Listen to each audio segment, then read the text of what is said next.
No vídeo de hoje, na aula de hoje, melhor dizendo, que trataremos do tema termometria, que está no capítulo 9, a gente gravou 2 vídeos, tá? Essa é a primeira parte. A gente vai começar falando sobre temperatura, calor e sensação térmica, né? Uns termos que às vezes são um pouco confundidos. Temperatura e calor, né, são usados às vezes até como sinônimos no dia a dia das pessoas, mas na verdade a temperatura e calor são diferentes grandezas. A temperatura se relaciona ao grau de agitação das partículas que formam um objeto ou substância. A gente vai ver em detalhes isso daqui a pouco. Enquanto o calor diz respeito à transferência de energia entre corpos com temperaturas diferentes. Conceitos que serão aprofundados nos capítulos que se seguem. Então, hoje, mesmo que você não tenha uma noção muito clara da diferença entre temperatura e calor, saiba de antemão que elas são diferentes.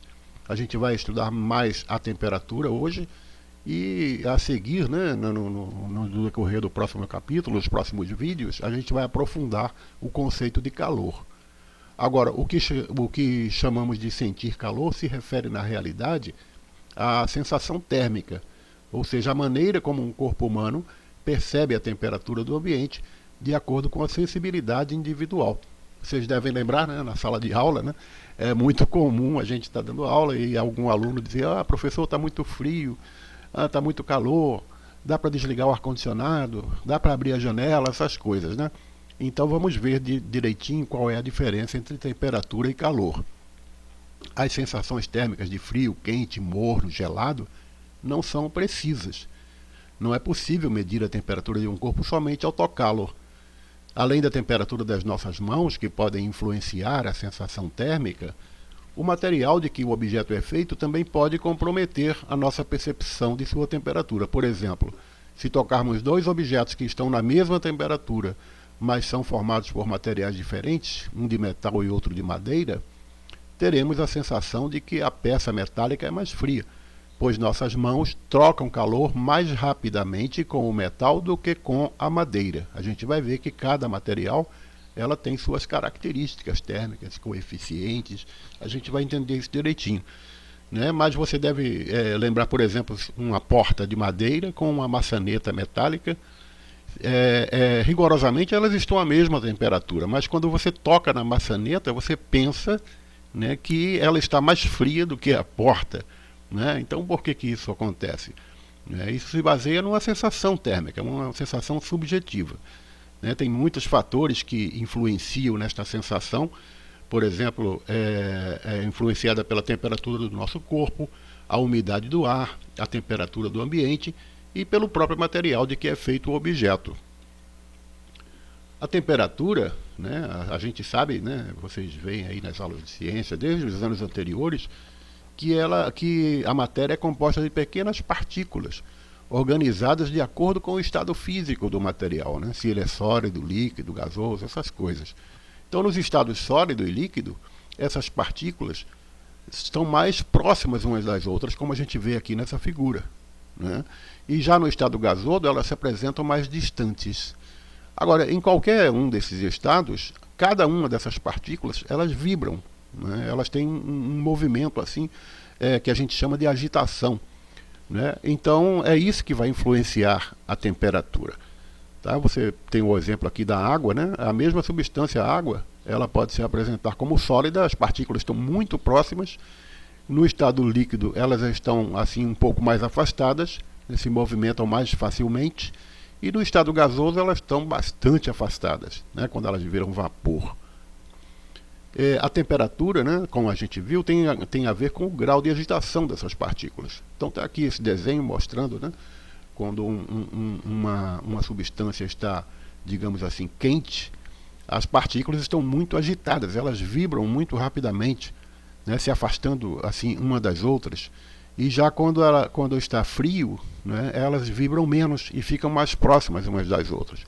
Agora, não dá para a gente medir, né, diretamente essas moléculas. Né? Imagina se você tivesse uma régua e fosse medir qual delas está mais agitada do que a outra. Isso é impossível. Né? Então, por isso foram criados instrumentos capazes de realizar essas medidas de forma indireta.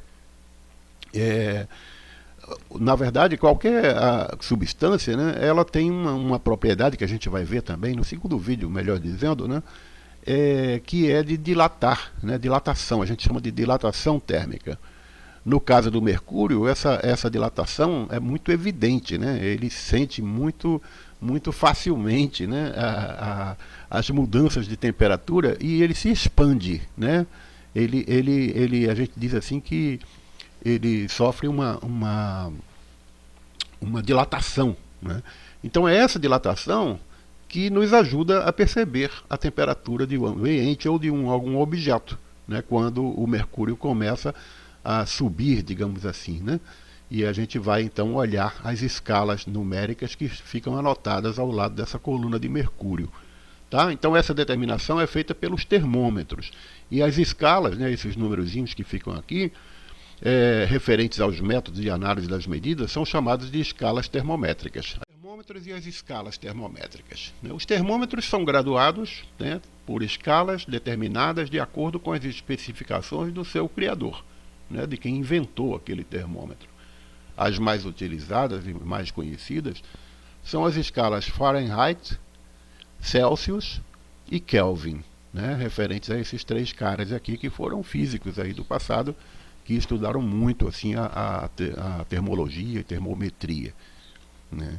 Então, por exemplo, no caso da escala Fahrenheit, não é muito usada no Brasil, na verdade não é usada no Brasil, né. Ela em 1724, olha só, faz tempo, né, o físico alemão Daniel Gabriel Fahrenheit criou o primeiro equipamento termométrico, composto de um tubo de vidro que continha dentro dele um tubo mais fino, né, tá aqui o desenho, olha, preenchido por mercúrio. Tinha mercúrio, não tem, né, mercúrio aqui dentro. Então, para o seu termômetro, ele criou uma escala termométrica definida a partir dos valores estipulados para os pontos iniciais de referência, que são chamados de pontos fixos. Vamos entender bem isso, tá? Então, praticamente todas as escalas termométricas, né, elas se baseiam, né, em dois pontos fixos, que a gente chama. São pontos de referência. Né? Por exemplo, no caso, a temperatura de fusão do gelo, né, quando o gelo começa a derreter, se transformando em água, é um ponto fixo. O outro ponto fixo é a temperatura de ebulição da água, né? Essa mesma água, quando derrete, né, se ela vai recebendo calor, vai aumentando a sua temperatura, então ela atinge a temperatura de ebulição, é quando ela começa a ferver e se transformar em vapor. Então esses dois pontos são chamados de pontos fixos. Tá? E isso é medido ao nível do mar, né? Porque esse comportamento, né, varia de acordo com a altitude. Se você fizer a mesma experiência numa montanha, no alto de uma montanha, né, esse comportamento aqui vai ser levemente alterado. Tá? Na escala Fahrenheit, ele estabeleceu os valores de 32 graus Fahrenheit para a temperatura de fusão do gelo, quando o gelo derrete, tá? Ele está a 32 graus Fahrenheit. E quando a água começa a ferver e transformar-se em vapor, ela está em 212 Fahrenheit. Tá? Então, a distância entre esses dois pontos, segundo essa escala Fahrenheit, está dividida em 180 partes, né? 180 pedacinhos, 180 marquinhas no termômetro, que são chamados, cada uma delas é 1 grau Fahrenheit. Agora, já o Celsius, né, o astrônomo Anders Celsius, ele estabeleceu 100 divisões, ao invés de 180, né, ele dividiu em 100 partes, né, essa distância entre os dois pontos fixos. Tá? Tudo bem, houve alterações ao longo do tempo, né? Ele se equivocou bastante no início, quando ele começou a montar essa escala, mas hoje em dia ela é talvez a escala mais utilizada no mundo. Aqui no Brasil a gente só usa a escala Celsius. Essa escala é bem aceita nos dias atuais, tá? A de maior uso popular no mundo. Agora, por motivos históricos, as temperaturas expressas em graus Celsius às vezes são referidas como graus centígrados. Você já deve ter ouvido por aí alguém falar, né? Ah, tantos graus centígrados. Essa denominação é antiga, tá? Já não é mais usada atualmente. Na verdade, desde 1948, esse costume foi abolido por uma decisão da Conferência Geral de Pesos e Medidas, né? Os cientistas se reuniram, né, os cientistas, e decidiram que não se devia usar mais essa denominação graus centígrados, né, por uma série de razões técnicas, e a gente deve, assim, hoje em dia, evitar. Ao invés de grau centígrado, a gente deve falar graus Celsius, tá bom? Bom, agora, já a escala Kelvin, né, a terceira escala assim, mais utilizada, deve-se ao matemático e físico britânico William Thomson. Né? Ele recebeu o grau de Lord, né, lá na Inglaterra e tal. Então ele era conhecido como Lord Kelvin. Aí por isso que o pessoal só se refere a ele como Kelvin. Tá? Então ele elaborou uma escala termométrica em que sua referência era a temperatura em que as moléculas apresentavam o menor grau de agitação possível. Tá? Então ele foi muito mais preciso, né, no estabelecimento dessa escala. Né? Então ele estabeleceu que a temperatura mais fria do universo, né, em que as partículas não apresentavam ou apresentavam o menor grau de agitação possível, e ele então considerou isso como valor zero. E a partir daí, né, ele começou a estabelecer a sua escala. Então, o chamado zero absoluto, né? Esse frio, o maior frio possível no universo é o chamado zero absoluto. Então é 0 Kelvin. Isso em graus Celsius corresponde a menos 273 graus. Né? 273 graus negativos, graus Celsius, né? Na escala Celsius. Então, a escala Kelvin ela não foi definida a partir de números arbitrários, né? Não foi chutada, não. Ela foi de ideias relacionadas à energia. Por isso ela é chamada de escala absoluta e é mais utilizada no contexto científico, né? Justamente por ser assim, muito mais precisas. Tá? As três escalas elas podem ser relacionadas através desse esquema aqui. Olha, a escala Celsius aqui, olha, no azulzinho aqui, né? E os dois pontos de referência, os pontos fixos, né? O ponto de fusão da água corresponde a 0 graus Celsius mais a 32 graus Fahrenheit e menos, 273 graus Kelvin. Tá? A gente não fala grau Kelvin não, tá? A gente fala apenas Kelvin, 273 Kelvin. Tá? Enquanto que o ponto de ebulição, né, quando a água ferve, para a gente é 100 graus Celsius, na Fahrenheit é 212 graus Fahrenheit e na escala Kelvin é 373 Kelvin. A gente vai precisar estudar a conversão de escalas termométricas. Tá? Ao verificarmos a temperatura de um corpo com auxílio de um termômetro, veremos que o valor obtido dependerá da escala utilizada.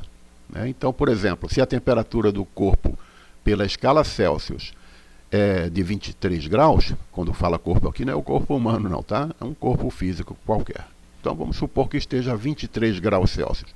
Na escala Kelvin ela será 296 Kelvin, bem diferente, né? Então, portanto, a mesma medida de temperatura apresentará valores distintos para cada escala escolhida. Então é necessário que a gente saiba como converter de uma escala para outra. Tá? Existem assim uns cálculos simples que a gente pode fazer, né? A maioria usando regra de 3, não é difícil não. Tá? O que permite a gente fazer essa conversão entre as três escalas. Então, por exemplo, a escala Celsius e Kelvin é a mais fácil que tem. Tá? Elas variam na mesma proporção, porque ambas estão divididas em 100 graus, né? Então, isso facilita o estabelecimento de uma relação entre elas. Então, 1 grau Kelvin é menos 272, 2 Kelvin é menos 271 graus Celsius, 3 Kelvin menos 270 graus Celsius e assim por diante. Se a gente fosse fazer uma tabelinha de conversão, né? Ela ficaria um pouco grande, né? Então é mais fácil a gente fazer construir uma fórmula. A temperatura θ Kelvin, olha, θ é uma letra grega, tá? Muito usada para representar temperatura nos livros de física. Então, a temperatura delta Kelvin na escala Kelvin é igual à temperatura θ Celsius somado a 273 unidades, né? Então basta isso. Então você quer saber quanto é a temperatura Kelvin? Se você sabe a temperatura Celsius, basta você somar 273 e o resultado dessa soma já vai ser a temperatura Kelvin, né? Bem fácil mesmo isso aqui. Agora, é possível, né, a gente estabelecer essas relações entre as três temperaturas. Por exemplo, aqui nessa primeira, né, você tem a relação entre escala Celsius e a escala Fahrenheit. Tá? Então, com essa mesma fórmula, você pode converter tanto de Celsius para Fahrenheit, quanto de Fahrenheit para Celsius.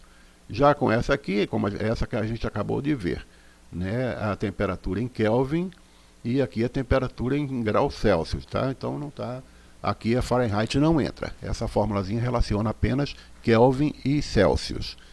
Já essa aqui relaciona Fahrenheit com Kelvin, né, se você necessitar de fazer a conversão entre as duas. Tem uma outra expressão aí, a gente vai ver depois, em que ela relaciona as três ao mesmo tempo. Então, um pedido que eu faço, né, por favor, dedique-se. Dedique-se. Termologia é um assunto que vai cair com força no teste do terceiro bimestre, né? Todos os temas são importantes, mas eu já vou avisando, né? Então, se você quiser já se preparar com antecedência, para não ter aquele sufoco na hora da prova, então estude bastante a termologia, porque você pode ter certeza que vai estar lá no teste, tá bom? Muito obrigado pela sua atenção.